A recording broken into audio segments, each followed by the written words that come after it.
बीएलजी education YouTube channel पर आप सभी का स्वागत है। और आज का ये video 11th biology chapter second का रहने वाला है।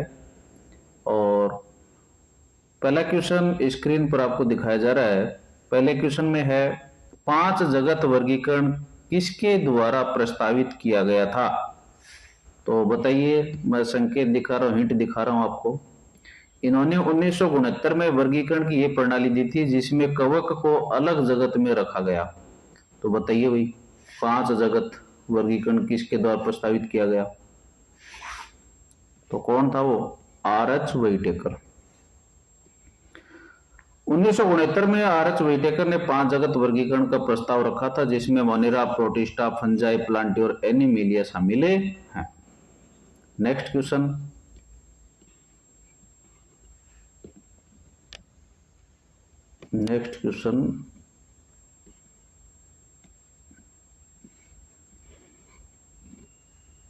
साइनोबैक्टीरिया को और किस नाम से जाना जाता है, ये आपको बताना है। बताइए, हिंट दिखा देता हूं आपको।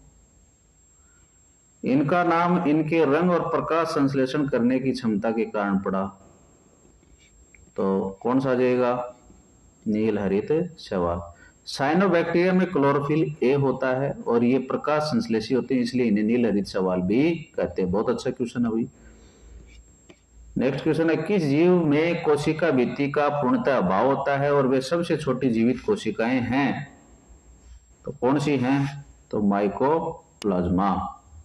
माइकोप्लाज्मा में कोशिका भित्ति नहीं होती है और ये ऑक्सीजन के बिना भी जीवित रह सकते हैं। ये ज्ञात सबसे छोटी जीवित कोशिकाएं हैं। नेक्स्ट क्वेश्चन, कवक की कोशिका भित्ति मुख्य रूप से किसकी बनी होती है, आपको बताना है। तो बताइए किसकी बनी होती है? तो देखो, इसमें कैसे कवक, कैसे काइटिन। कवक की कोशिका भित्ति काइटिन और पॉलीसेकेराइड की बनी होती है। बहुत अच्छा क्वेश्चन है।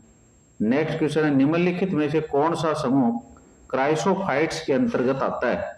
ये आपको बताना, क्राइसोफाइट्स के अंतर्गत कौन सा आता है? तो डायटम और सुनहरे शैवाल आते हैं भाई। क्राइसोफाइट समूह में डायटम्स और सुनहरे शैवाल, डेस्मिड शामिल होते हैं। नेक्स्ट क्वेश्चन है, रेड टाइड के लिए मुख्य रूप से कौन से जीव जिम्मेदार होते हैं? आपको बताना है। तो इसमें आ जाएगा गोनियाउलेक्स। जैसे डायनोफ्लैजिलेट में तेजी से गुणन होता है जिससे समुद्र का जल लाल दिखाई देने लगता है। ठीक है।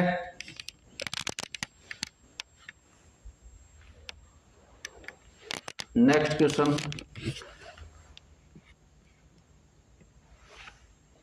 वायरस के आनुवंशिक पदार्थ के बारे में क्या सत्य है, ये आपको बताना है। क्या सत्य है? इनमें या तो डीएनए होता है या आरएनए या दोनों नहीं। क्या ये हो सकता है क्या? देखिए, किसी भी एक वायरस में दोनों प्रकार के न्यूक्लिक अम्ल एक साथ नहीं पाए जाते, तो इनमें से कोई एक मिलेगा आपको। इनमें डीएनए आरएनए दोनों एक साथ होते हैं, इनमें केवल आरएनए होता नहीं, केवल एक। इनमें से कोई वायरस में आनुवंशिक पदार्थ के रूप में या तो डीएनए होता है या आरएनए होता है।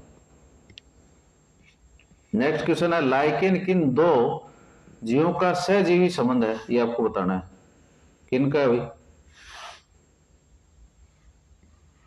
तो देखिए, हिंट देखिए आप। इनमें एक भागीदार प्रकाश संश्लेषण करता है, दूसरा अवशोषण करता है। अवशोषण कौन करता है? तो कवक करता है। प्रकाश संश्लेषण कौन करता है? शैवाल करता है। तो सही आंसर कौन सा हो जाएगा? शैवाल और कवक। लाइकेन शैवाल और कवक का सहजीवी संबंध है। शैवाल भोजन बनाता है, कवक आश्रय व खनिज प्रदान करता है। नेक्स्ट, किस वर्ग के कवकों को सामान्यतः अपूर्ण कवक कहा जाता है, ये आपको बताना है। तो किनको कहा जाता है भाई? देखो, अपूर्ण मतलब होता है ड्यू। ड्यू मतलब कमी। तो देखो, ड्यूटेरोमाइसिटीज कनेक्ट हो जाएगा ये। इन्हें अपूर्ण कवक कहा जाता है क्योंकि इनमें लैंगिक जनन की अवस्था ज्ञात नहीं है। नेक्स्ट, वायरोइड, जिसको विरोइड बोलते हैं, वायरस से किस प्रकार भिन्न होता है? तो देखो, वायरस तो होता है ना, इसमें एक तो आनुवंशिक पदार्थ तो बाहर की साइड में कैप्सिड आवरण होता है, लेकिन इसमें ऐसा नहीं होता है। तो हिंट मैंने बता दिया, देखो कौन सा आंसर करोगे आप। तो देखो वायरॉइड में प्रोटीन आवरण नहीं होता, इनका आरएनए कम अणुभार वाला होता है।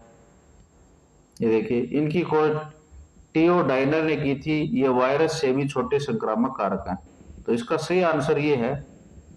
देखो वायरॉइड केवल जंतुओं को संक्रमित करते हैं ऐसी कोई बात नहीं है, ये पादपों के अंदर वायरॉइड में प्रोटीन आवरण होता है, वायरस में नहीं। वायरॉइड आकार में वायरस से बड़े होते हैं ना, गलत बात किया जाएगा। वायरॉइड केवल नगण्य आरएनए अणु होते हैं जिनमें प्रोटीन आवरण अनुपस्थित होता है, जो उन्हें वायरस से अलग करता है। नेक्स्ट क्वेश्चन है, आर्की बैक्टीरिया अन्य बैक्टीरिया से किस आधार पर भिन्न होते हैं, ये आपको बताना है। किस आधार पर होते हैं भाई, हिंट देखिए फिर जवाब दीजिए। इनकी भित्ति इन्हें अत्यधिक लवणीय या गर्म झरनों जैसे कठोर आवासों में रहने योग्य बनाती है। तो क्या हो सकता है भाई, तो कोशिका भित्ति की संरचना। आर्की बैक्टीरिया की कोशिका भित्ति की संरचना भिन्न होती है, पेप्टाइडोग्लाइकन रहित है, जो उन्हें चरम परिस्थितियों में जीवित रहने में मदद करती है भाई। निम्नलिखित में से कौन कलब फंजाई के नाम से जाना जाता है, वेरी इंपॉर्टेंट क्वेश्चन। तो वो कलब को कनेक्ट कर लेना बेड से। कलब के अंदर रहता है कोई तो वो बेड के ऊपर सोता रहता है, देखा होगा आपने, आरामदायक जिंदगी होती है। तो कनेक्ट कर लेना इसको। वैसे देखो मशरूम, पक्षियां, रस्ट का हो गए इसी समूह में आते हैं। देखो हिंट दे रखा है, बेसिडियोमाइसिटीज। बेसिडियोमाइसिटीज को कलब मॉस कहते हैं क्योंकि इनमें बेसिडियम बनता है, उदाहरण के लिए मशरूम। नेक्स्ट, नगन बीज वाले पौधे किस समूह में आते हैं, जो यद्यपि अध्याय 3 का विषय है लेकिन वर्गीकरण के इतिहास में महत्वपूर्ण है। इसने पूरी डिटेल बता रखी है, क्या कुछ है बताइए। तो हिंट देता हूं, बताइए आप। इनका नाम ही ग्रीक शब्दों जिन्नोस मतलब नगन और स्पर्मा मतलब बीज से बना है। तो जिम्नोस्पर्म हो जाएगा, हिंट दे दिया। जिम्नोस्पर्म अनावर्त बीज होता है क्योंकि इसमें क्या नहीं होता है, बीज के चारों तरफ कोई आवरण नहीं होता भी। फल भित्ति वगैरह में बीजांड किसी अंडाशय भित्ति से ढके नहीं होते, इसलिए इनमें बीज नगन होता भी। नेक्स्ट क्वेश्चन है, ट्रिपेनोसोमा किस समूह का प्रोटोजोआ है, तो बताइए किसका है। हिंट दिखाता हूं आपको, देखिए ये परजीवी स्लीपिंग सिकनेस बीमारी फैलाता है। तो कौन सा फैला सकता है इसमें, देखो कसाब भी प्रोटोजोआ आएगा इसमें। ट्रिपेनोसोमा में कसाब पाया जाता है जिसकी मदद से गति करता है। विषाणु या वायरस नाम का अर्थ क्या है और यह किसने दिया, बताइए। संकेत, इसका शाब्दिक अर्थ है जहरीला तरल, ठीक है। आंसर क्या रहेगा, तो विषाणु का अर्थ है विष। लुई पास्चर इवानोवस्की द्वारा संबंधित है। वायरस का शाब्दिक अर्थ है विष या जहरीला तरल। दिमित्री इवानोवस्की ने तंबाकू के मोजेक रोग के रोगाणु के रूप में इसकी पहचान की थी। नेक्स्ट क्वेश्चन, हेटेरोसिस्ट किसमें पाए जाते हैं और उनके कार्य क्या हैं, तो सोच के बताना भाई। देखो हिंट दे रहा हूं मैं, संकेत दिखाइए, देखिए ये साइनोबैक्टीरिया की विशेष कोशिकाएं जो वातावरण की नाइट्रोजन को फिक्स करती हैं। तो सोच के बताओ, नाइट्रोजन स्थिरीकरण देखो इसमें आ रहा है, देखो ये आ जाएगा। नोस्टोक और एनाविना में नाइट्रोजन स्थिरीकरण के लिए हेटेरोसिस्ट होता भी। कुछ साइनोबैक्टीरिया जैसे नोस्टोक और एनाविना में विशेष कोशिकाएं होती हैं जिन्हें हेटेरोसिस्ट कहते हैं, जो वायुमंडलीय नाइट्रोजन का स्थिरीकरण करती हैं। नेक्स्ट क्वेश्चन है, फंजाई जिसको कवक बोलते हैं में कायिक जनन किन विधियों के द्वारा होता है, तो कायिक जनन किन विधियों के द्वारा होता है भाई, सोच के बताओ। तो फंजाई के अंदर देखो एक तो विखंडन होता है, फ्यूजन होता है, मुकुलन होता है। आपने देखो ईस्ट वगैरह देखा होगा आपने, बडिंग वगैरह रही है ईस्ट के अंदर निकलती है साइड में। तो विखंडन भी नहीं पाया जाता है, फ्यूजन भी पाया जाता है।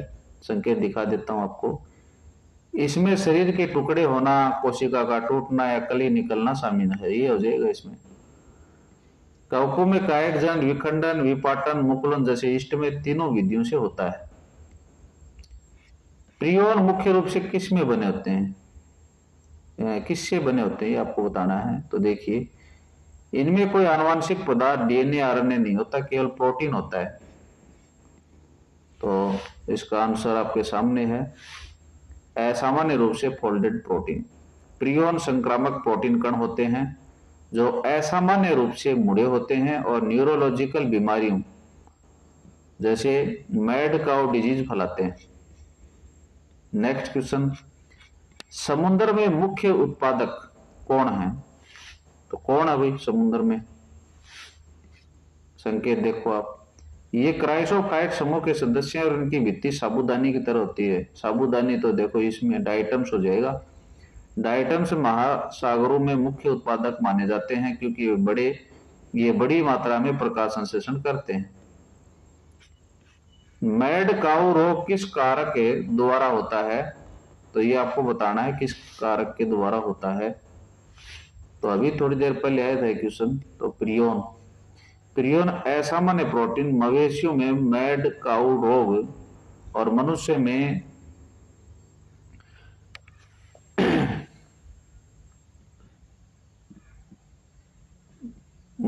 ये कर्जा कोब रोग का कारण बनते हैं। ठीक है, नेक्स्ट देखिए, मोनेरा जगत के जीवों में पोषण की सबसे अधिक विविधता पाई जाती है। निम्नलिखित में से कौन सा पोषण का तरीका बैक्टीरिया में नहीं पाया जाता है? तो ये आपको बताना है। तो कौन सा नहीं पाया जाता भाई, हिंट देखिए आप। बैक्टीरिया भोजन को निगलते नहीं है, बल्कि वे अपनी कोशिका भित्ति के माध्यम से पोषक तत्वों को अवशोषित करते हैं। तो कौन सा हो जाएगा? ये हो जाएगा होलोजोइक हो जाएगा ये। बैक्टीरिया में जंतु संपोषण मतलब भोजन को निगलना नहीं पाया जाता, वे मुख्य रूप से अवशोषण द्वारा पोषण प्राप्त करते हैं। बहुत अच्छा क्वेश्चन है ये। किस कवक समूह को गोबर पर उगने वाले कवक के रूप में जाना जाता है? किसको जाना जाता है भाई? तो इसमें आ जाएगा एस्कोमाइसिटीज। एस्कोमाइसिटीज वर्ग के कवक जैसे कि कुछ प्रजातियां गोबर पर उगती हैं। तो कोरोफिलस, ये देखिए आप, ये कवक थैली कवक समूह से संबंधित है। थैली कवक ये हो गया।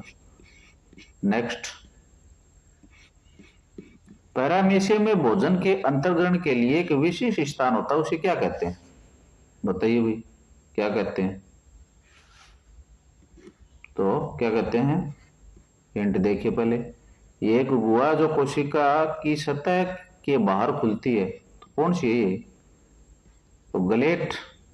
पैरामीशियम में एक गलेट मतलब गर्सिका होती है जो कोशिका की सतह पर खुलती है, जिसके माध्यम से भोजन अंदर जाता है भाई।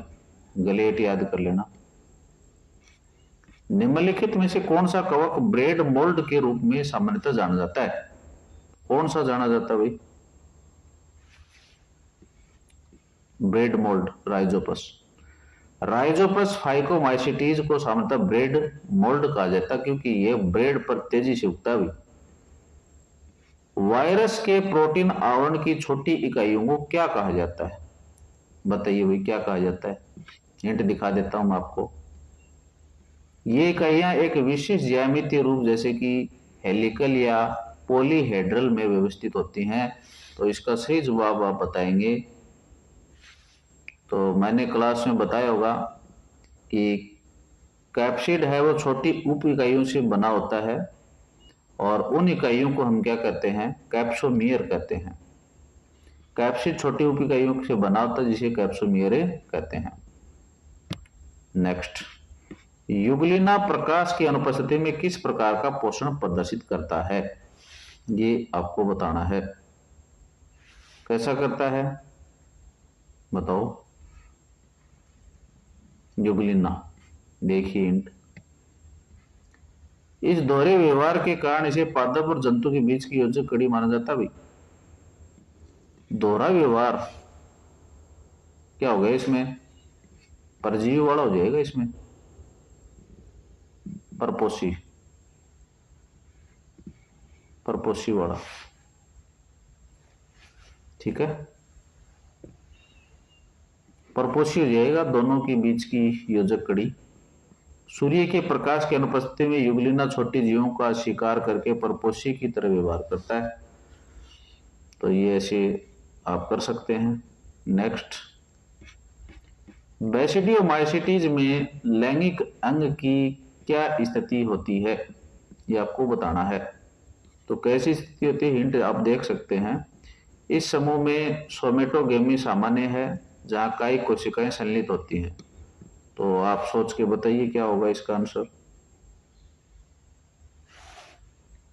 तो अनुपस्थित होते हुए ये, इनमें लैंगिक अंग नहीं होते, लेकिन प्लाज्मोगेमी दो कायिक कोशिकाओं के संलयन से होती है भाई।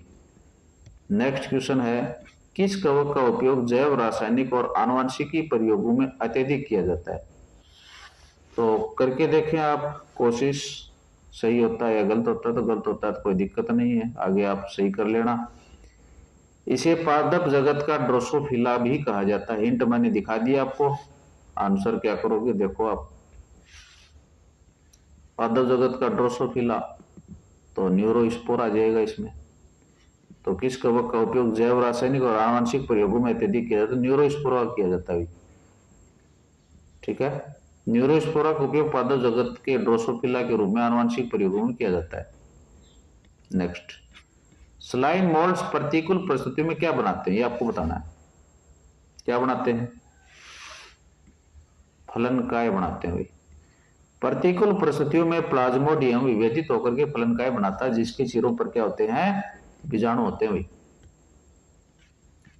टीओ डाइनर ने 1971 में किसकी खोज की थी, ये पीछे आ चुका है वैसे, हिंट में मैंने दिखाया था आपको, विरोइड।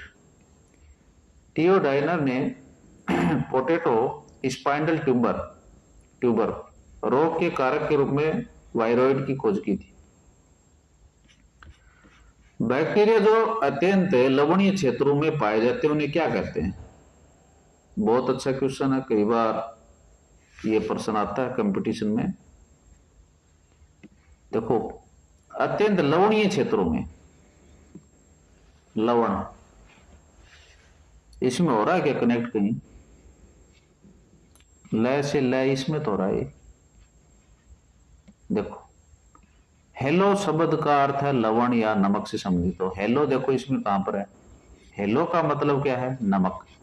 तो जहां पर भी आपको लवणीय क्षेत्र नाम आ जाए तो हेलो देख लेना सबसे पहले, ठीक है।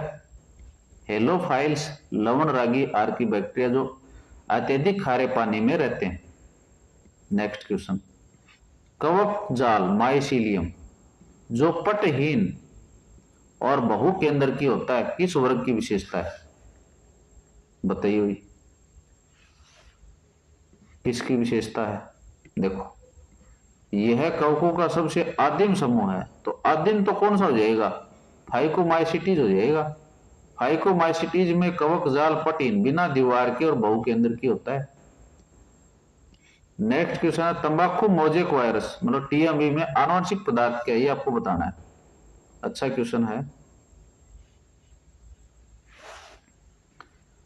तो कौन सा हो सकता है, हिंट देखिए आप। अधिकांश पादप वायरस में यही आनुवंशिक पदार्थ पाया जाता है। पादप का जहां पर भी जिक्र आ जाए तो आरएनए, आरएनए है ना, ये रहा एकल रज्जु की आरएनए, एसएस आरएनए। टीएमवी में एकल रज्जु की आरएनए मतलब सिंगल स्ट्रैंडेड आरएनए होता है। नेक्स्ट क्वेश्चन है, लाइकेन प्रदूषण के अच्छे संकेतक हैं, इसका क्या अर्थ है, बताइए इसका अर्थ क्या है।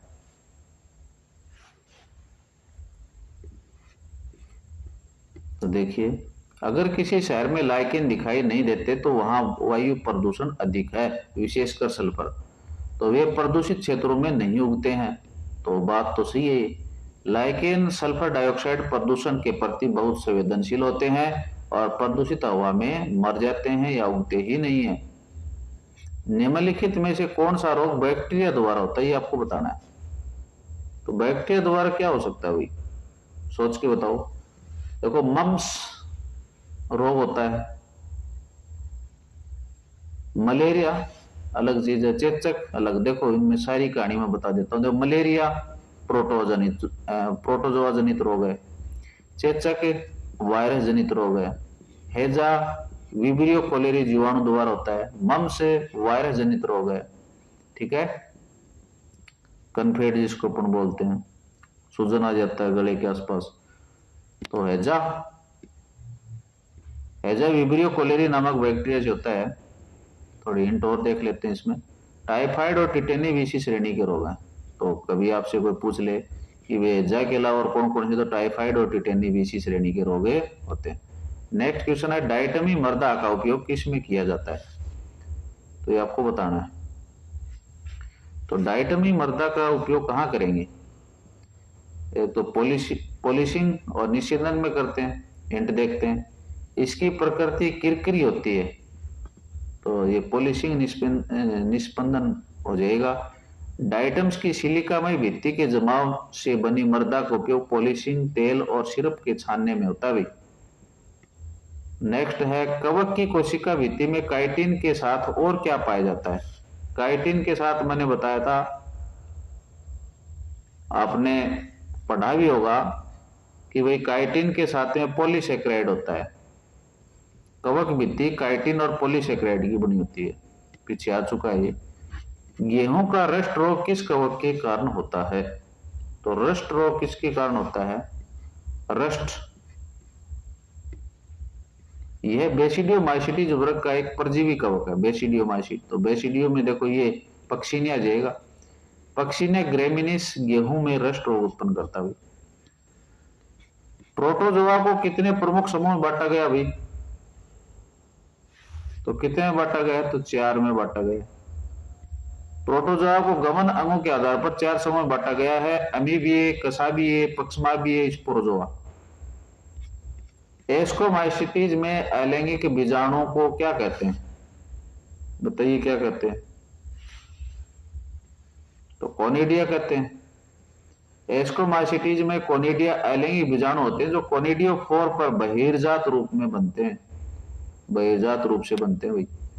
निम्नलिखित में से कौन सा कथन माइकोराइजा के लिए सही है, ये बताइए कौन सा है।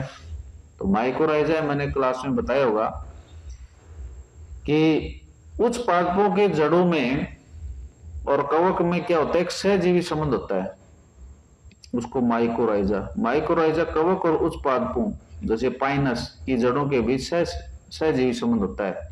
हिंट और देखते हैं इसका, पाइनस के बीज इसके बिना अंकुरित नहीं हो सकते, बहुत ही अच्छी बात है भाई, पाइनस के बीज इसके बिना अंकुरित नहीं होंगे, माइकोराइजा के बिना।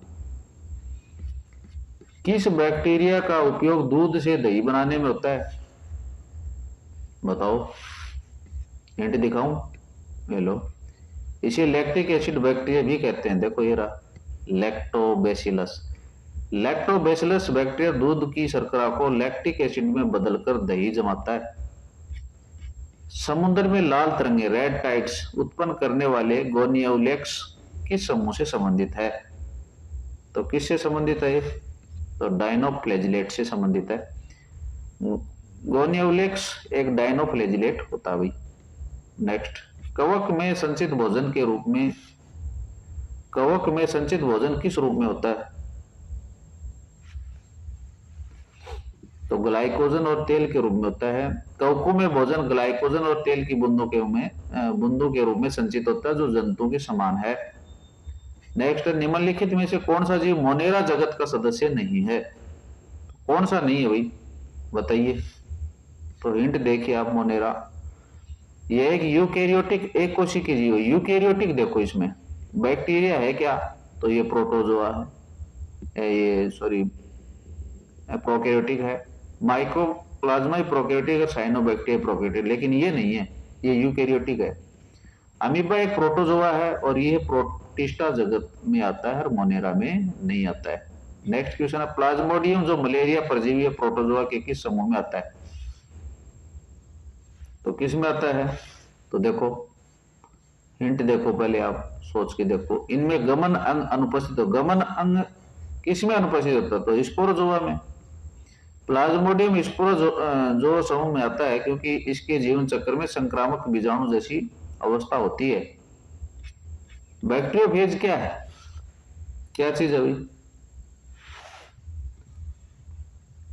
तो वायरस जो बैक्टीरिया को संक्रमित करता है।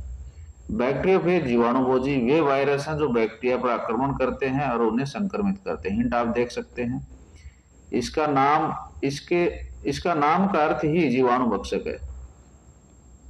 नेक्स्ट, किस कवक से पेनिसिलिन एंटीबायोटिक प्राप्त की जाती है? तो किससे प्राप्त की जाती है? छोटी क्लासों में पढ़ा होगा आपने।